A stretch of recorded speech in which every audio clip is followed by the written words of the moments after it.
ఈరోజు రాష్ట్ర ప్రభుత్వం young India integrated residential schools అనే ఒక విధానాన్ని తీసుకొచ్చి ఈ దేశానికి ఆదర్శంగా ఉండే విధంగా 25 ఎకరాలలో ఒక కార్పొరేట్ కాలేజీలతో పోటీ పడే విధంగా ఈచ్ స్కూల్కి 200 కోట్ల రూపాయలు కేటాయించి ఈరోజు మీకు ఒక ఇంటర్నేషనల్ స్టాండర్డ్స్ ఎడ్యుకేషన్ని not only infrastructure educational qualification కూడా అక్కడ ఉండే క్వాలిటీ కూడా పెంచాలి అని ఒక లక్ష్యంతో ఈరోజు మేము పనిచేస్తున్నాం.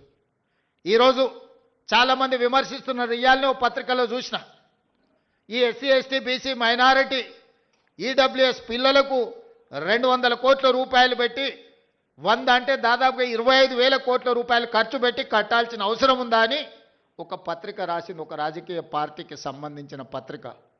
కరెక్టే మీ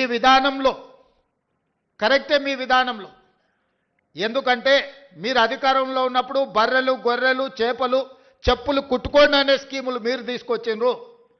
ఆనాడు బడుగు బలైన దళిత గిరిజన మైనారిటీ వర్గాలు ఏం చేయాలంటే దళితులు చెప్పులు కుట్టుకోవాలి, బలహీన వర్గాలు చేపలు పట్టుకోవాలి, ట్రైబల్స్ పందులు పెంచుకోవాలని గత ప్రభుత్వంలో స్కీములు వచ్చినాయి. మీరు అందరూ చూడండి. గత 10 సంవత్సరాలలో ఏం చెప్పారు? బర్రెలు గొర్రెలు ఇస్తాం, చేపలు ఇస్తాం, చెప్పులు కుట్టుకోండి, మీకు స్కీములు ఇస్తామని చెప్పిండ్రు తప్ప మీకు చదువు చెప్తాం, మీకు రాజ్యాధికారం ఇస్తాం, మీ రాజ్యం నిర్మాణంలో మిమ్మల్ని భాగస్వాములను చేస్తామని చెప్పలేదు.